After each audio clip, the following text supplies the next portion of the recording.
Hi friends, അസ്സലാമു അലൈക്കും. ഞാനിന്നിവിടെ ഉണ്ടാക്കാൻ പോകുന്നത് ഒരു ബട്ടർ നാനിൻ്റെ റെസിപ്പിയും ചിക്കൻ ചുക്കായുമാണ്. അപ്പോൾ ഇന്ന് ഡിന്നറിന് ഞാൻ ഒരു സ്പെഷ്യലായിട്ട് ഇതങ്ങനെ ഉണ്ടാക്കിയാലോ എന്ന് വിചാരിച്ചു. അപ്പോൾ ഇതെങ്ങനെയാണ് ഉണ്ടാക്കുന്നത് നമുക്കൊന്ന് നോക്കിയാലോ.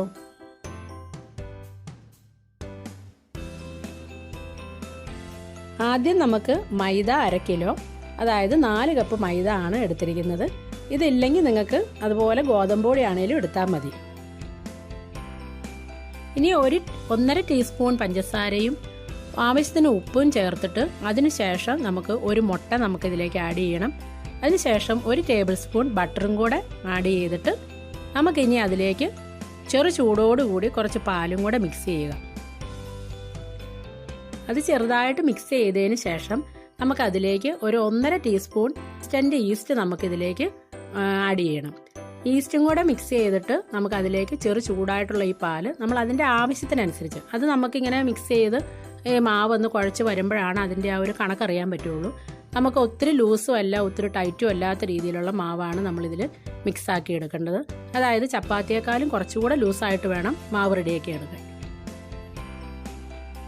അപ്പോൾ ഈ മാവെല്ലാം ഇതുപോലെ നന്നായിട്ട് കുഴച്ചതിന് ശേഷം അതിൻ്റെ മുകളിലേക്ക് നമുക്ക് സ്വല്പം ബട്ടർ എല്ലാം തേച്ച് ഇത് നമുക്ക് 1 മണിക്കൂറെങ്കിലും കുറഞ്ഞത് റെസ്റ്റ് ചെയ്യാൻ വെക്കണം.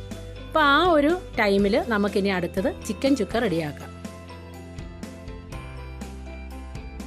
അപ്പോൾ അതിനായിട്ട് ഒരു പാൻ വെച്ചതിന് ശേഷം അതിലേക്ക് ആവശ്യത്തിന് ഓയിൽ ഒഴിച്ച് നമുക്ക് വെക്കാം.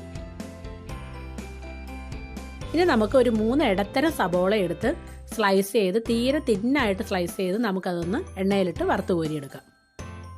അപ്പോൾ സബോള വറുത്ത് കോരുമ്പോൾ നമ്മൾ നന്നായിട്ട് ശ്രദ്ധിക്കണം, ഒത്തിരി ഇത് കരിഞ്ഞു പോകരുത്. കരിഞ്ഞു പോയി കഴിഞ്ഞ് കഴിഞ്ഞാൽ നമ്മൾ അതിൻ്റെ ഒരു കണക്കിന് എടുത്തില്ലെങ്കിൽ കയ്പ്പ് രസം ഉണ്ടാകും നമ്മുടെ ഈ ഒരു റെസിപ്പിക്ക്. ഈ ഒരു റെസിപ്പിയുടെ ഏറ്റവും ടേസ്റ്റായിട്ട് കിട്ടുന്ന ആ ഒരു സംഗതി ഈ സബോള നമ്മൾ ഇതുപോലെ വറുത്ത് കോരി ഇടുന്നതാണ്. അപ്പോൾ നമ്മൾ ഇതുപോലെ തന്നെ സബോള വറുത്തെടുക്കാനായിട്ട് നോക്കണം. അപ്പോൾ നമുക്കിനി ചിക്കനിലേക്കുള്ള മസാല നമുക്കിവിടെ റെഡിയാക്കാം. അതിനായിട്ട് ഞാൻ 2 ടീസ്പൂൺ ഇഞ്ചിയും വെളുത്തുള്ളിയും പെരിഞ്ചീരകവും കൂടെ ചേർത്ത് ആ ഒരു പേസ്റ്റാണ്. ഇതൊരു 2 ടീസ്പൂണാണ് ഇട്ടിരിക്കുന്നത്. അതിനുശേഷം 1/2 ടീസ്പൂൺ മഞ്ഞൾപ്പൊടി ഞാനിതിലേക്ക് ആഡ് ചെയ്യുന്നുണ്ട്. പിന്നെ ഞാനൊരു 2.5 ടേബിൾ സ്പൂൺ പിരിയമുളകിൻ്റെ ആ ഒരു മുളക് പൊടിയാണ് ഞാനിതിലേക്ക് ആഡ് ചെയ്യുന്നത്. ഒരു 3/4 ടീസ്പൂൺ നമുക്ക് ഗരം മസാല ഇതിലേക്ക് ആഡ് ചെയ്യുന്നുണ്ട്. അതിനുശേഷം ഞാനിതിലേക്ക് ഒരു 1.5 ടീസ്പൂൺ ക്രഷ് ചെയ്ത കുരുമുളക് പൊടി, അതിനുശേഷം ആവശ്യത്തിനുള്ള ഉപ്പ്. തക്കാളി നമുക്ക് 2 എണ്ണം ഇതിലേക്ക് ചെറിയ പീസാക്കി അതിലേക്ക് ആഡ് ചെയ്യാം. ഇതെല്ലാം കൂടെ നമുക്ക് ഒന്ന് മിക്സ് ചെയ്തെടുക്കണം.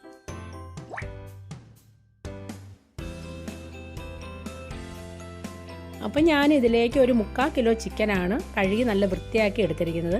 നമുക്കിനി ഇത് ഈ മസാലക്കൂട്ടിലേക്ക് ഇട്ടൊന്ന് മിക്സാക്കി എടുക്കാം.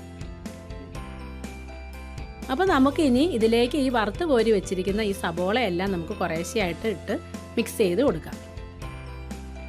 അപ്പോൾ നമുക്ക് ഈ ചിക്കനിലേക്ക് മസാല എല്ലാം നന്നായിട്ട് പിടിച്ച് കിട്ടാനായിട്ട് ഒരു 1/2 മണിക്കൂർ കുറഞ്ഞതൊരു 15 മിനിറ്റെങ്കിലും നമുക്കിതൊന്ന് റെസ്റ്റ് ചെയ്യാനായിട്ട് മൂടി വയ്ക്കാം. അപ്പോൾ നമുക്ക് ഒരു പാൻ വെച്ചതിന് ശേഷം അതിലേക്ക് ഞാൻ ഒരു 2 ടേബിൾ സ്പൂൺ വെളിച്ചെണ്ണയാണ് ഇതിലേക്ക് ആഡ് ചെയ്തിരിക്കുന്നത്. നമുക്ക് വെളിച്ചെണ്ണയിൽ ഇത് റെഡിയാക്കുമ്പോഴാണ് അതിൻ്റെ ഒരു നല്ല ടേസ്റ്റ് കിട്ടുന്നത്. അതിനുശേഷം ഞാൻ കുറച്ച് കരിവേപ്പില ഇതിലേക്ക് വന്നിട്ട് പൊട്ടിച്ച് കൊടുക്കുകയാണ്. അത് റെഡിയായതിനു ശേഷം നമ്മൾ റെസ്റ്റ് ചെയ്യാൻ വെച്ചിരുന്ന ചിക്കൻ ഇതിലേക്ക് ആഡ് ചെയ്യാം.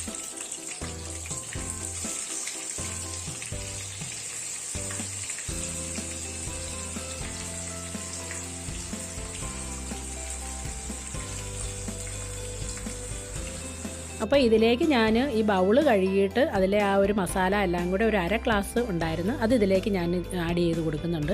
അപ്പോൾ വേറെ വെള്ളമൊന്നും കൂടുതലായിട്ട് ഇതിലേക്ക് ചേർക്കണ്ട. ചിക്കൻ വേകുമ്പോൾ അതിലുള്ള വെള്ളവും കൂടി ഇതിലേക്ക് ഇറങ്ങും. നമുക്കപ്പോൾ ഇനി ഇതൊരു 10 മിനിറ്റ് ഒന്ന് മൂടി വെച്ചൊന്ന് ഇതൊന്ന് വേവിച്ചെടുക്കാം. നമുക്കപ്പോൾ ഇത് ഇടയ്ക്കൊന്ന് തുറന്ന് നോക്കി ഇതൊന്ന് ഇളക്കി കൊടുക്കണം.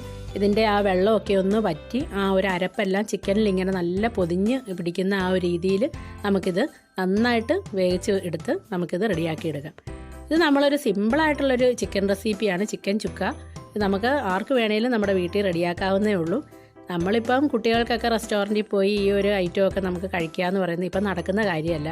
എൻ്റെ മക്കളാണെങ്കിൽ വൈകുന്നേരം ഇപ്പോൾ എന്തെങ്കിലുമൊക്കെ ചിലപ്പോൾ ചോറായിരിക്കും, അപ്പോൾ അവർക്ക് ഇന്ന് സ്പെഷ്യലായിട്ട് എന്തെങ്കിലും ഒന്ന് കൊടുക്കണമെന്ന് പറഞ്ഞ് ഭയങ്കര നിർബന്ധം. അപ്പോൾ ഞാൻ ഓർത്ത് ഈ ഇതുപോലെ ബട്ടർ നാനും ചിക്കൻ ചുക്കായും ഒക്കെ ആകുമ്പോൾ നമുക്ക് വലിയ ചിലവും ഇല്ല, നമുക്ക് ഒത്തിരി വലിയ ഹാർഡ് വർക്കൊന്നുമില്ല.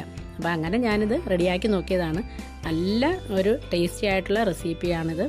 എല്ലാവരും ഇത് ട്രൈ ചെയ്ത് നോക്കണം കേട്ടോ. അപ്പോൾ നമ്മളിവിടെ റെസ്റ്റ് ചെയ്യാൻ വെച്ചിരുന്ന മാവെല്ലാം ഇതുപോലെ പുളിച്ച് നല്ല പൊന്തി വന്നിട്ടുണ്ട്. നമുക്കിത് നല്ല സോഫ്റ്റ് ആയിട്ട് കിട്ടിയിട്ടുണ്ട്. ഇതിന് നമുക്ക് കൗണ്ടർ ടോപ്പിലേക്ക് ഇട്ടൊന്ന് നന്നായിട്ടൊന്ന് ഒന്നും കൂടെ ഒന്ന് ചെറുതായിട്ട് കുഴച്ചെടുക്കാം. അതിന് ശേഷം നമുക്കിത് ഒരു മീഡിയം സൈസ് ബോൾസായിട്ട് നമുക്കിതെല്ലാം ഒന്ന് റെഡിയാക്കി എടുക്കാം. അപ്പോൾ ഒരു നാനിന് വേണ്ട ആ ഒരു കണക്കിനുള്ള ഇതിനാണ് ഞാനിതിവിടെ എടുത്തിരിക്കുന്നത്. കൂടുതൽ വലിയ വലിപ്പമല്ല, എന്നാൽ ഒരു മീഡിയം ലെവലിലാണ് നമ്മളിപ്പോൾ ഇവിടെ നാൻ ഉണ്ടാക്കാൻ പോകുന്നത്. നമുക്കപ്പോൾ ഇനി അത് എല്ലാം ഒന്ന് റെഡിയാക്കി എടുക്കാം.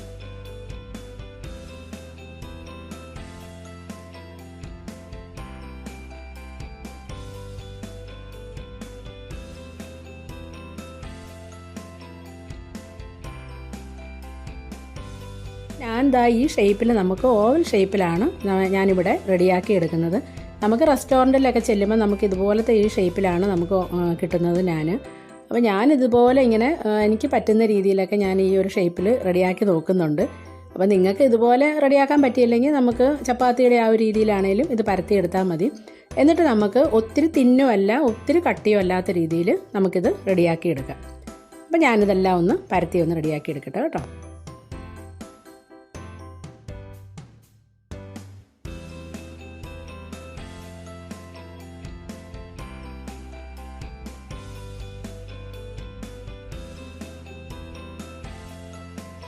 ഇനി നമുക്കിതെല്ലാം പരത്തിയതിന് ശേഷം ഒരു പാൻ വെച്ചിട്ട്, അപ്പോൾ അത് നന്നായിട്ട് ചൂടായതിന് ശേഷം വേണം നമ്മളിതിലേക്ക് ഈ ഒരു നാനിൻ്റെ ആ ഒരു ഇത് പരത്തിയത് നമുക്കിതിലേക്ക് ഇടാനായിട്ട്. അത് ഇട്ടതിന് ശേഷം നമുക്കതൊരു മീഡിയം തീയിലിട്ട് നമുക്കിത് അപ്പുറം ഇപ്പുറം എല്ലാം ഒന്ന് മറിച്ചിട്ട് തിരിച്ചിട്ടുമൊക്കെ ഒന്ന് വേവിച്ചെടുക്കണം. അപ്പോൾ എനിക്കൊരു കാര്യം പറയാം, ഞാൻ ഈ ഒരു പാനിൽ വെച്ചിട്ട് എനിക്കിത് റെഡിയായി കിട്ടിയില്ല. അത്ര നല്ലൊരു ഇതായിട്ട് പെർഫെക്റ്റായിട്ട് പൊങ്ങി വന്നില്ല. അപ്പം ഞാൻ എൻ്റെ ചപ്പാത്തി ഉണ്ടാക്കുന്ന നമ്മൾ യൂസ് ചെയ്യുന്ന ആ ഒരു ഒത്തിരി കട്ടിയില്ലാത്ത നോൺ സ്റ്റിക്കിൻ്റെ തവയിലാണ് ബാക്കി നാനെല്ലാം ഞാൻ റെഡിയാക്കിയത്. പക്ഷേ അതിൽ നന്നായിട്ട് കറക്റ്റ് ഒരു ഹീറ്റ് കിട്ടി ആ ഒരു ചൂടിന് നമുക്ക് നന്നായിട്ട് പൊങ്ങി വരികയും ചെയ്ത് നല്ല പെർഫെക്റ്റ് നാനായിട്ട് നമുക്ക് നല്ല സോഫ്റ്റായിട്ട് കിട്ടുകയും ചെയ്തിട്ടുണ്ട്. അപ്പോൾ നമ്മുടെ നാൻ നല്ല ഇതായിട്ട് പൊങ്ങി വന്നിട്ടുണ്ട്, നല്ല പെർഫെക്റ്റായിട്ട് കിട്ടിയിട്ടുണ്ട്. നമുക്ക് റെസ്റ്റോറൻറ്റിലൊക്കെ കിട്ടുന്ന അതേ രീതിയിൽ തന്നെയാണ് ഇവിടെ ഞാനിത് റെഡിയാക്കിയിരിക്കുന്നത്. അപ്പോൾ നമുക്കിതെല്ലാം തീയെല്ലാം കൂട്ടിയും കുറച്ചും എല്ലാം വെച്ച് കറക്റ്റ് അതിൻ്റെ ഉള്ളെല്ലാം വേകുന്ന രീതിയിൽ വേണം ഇത് റെഡിയാക്കി എടുക്കാനായിട്ട്. എന്നിട്ട് ലാസ്റ്റ് നമുക്ക് അതിൻ്റെ മേളിൽ കുറച്ച് ബട്ടറും കൂടെ നമുക്കിതിൻ്റെ മേളിൽ പുരട്ടി കൊടുത്തിട്ട് വേണം ഇത് നമുക്ക് എടുക്കാനായിട്ട്. അപ്പോൾ ഞാനിതെല്ലാം ഇങ്ങനെ ഒന്ന് റെഡിയാക്കി എടുക്കട്ടെ കേട്ടോ. അപ്പോൾ നമ്മുടെ ചിക്കൻ ചുക്ക റെസിപ്പിയും ഇവിടെ അതുപോലെ റെഡിയാക്കിയിട്ടുണ്ട്. നല്ല ടേസ്റ്റിയാണ്. ഇതിൻ്റെ ഗ്രേവിയെല്ലാം നമ്മുടെ ചിക്കനിലൊക്കെ നല്ലതായിട്ട് പിടിച്ചിട്ട് ഇത് നല്ല ടേസ്റ്റാണ്. നിങ്ങളിത് 2 റെസിപ്പിയും ഇതുപോലെ ട്രൈ ചെയ്ത് നോക്കണം. ഇഷ്ടപ്പെട്ടാൽ ലൈക്ക് ചെയ്യുക, ഷെയർ ചെയ്യുക, കൂടെ എൻ്റെ ചാനലൊന്ന് സബ്സ്ക്രൈബ് ചെയ്യാൻ മറക്കരുത് കേട്ടോ.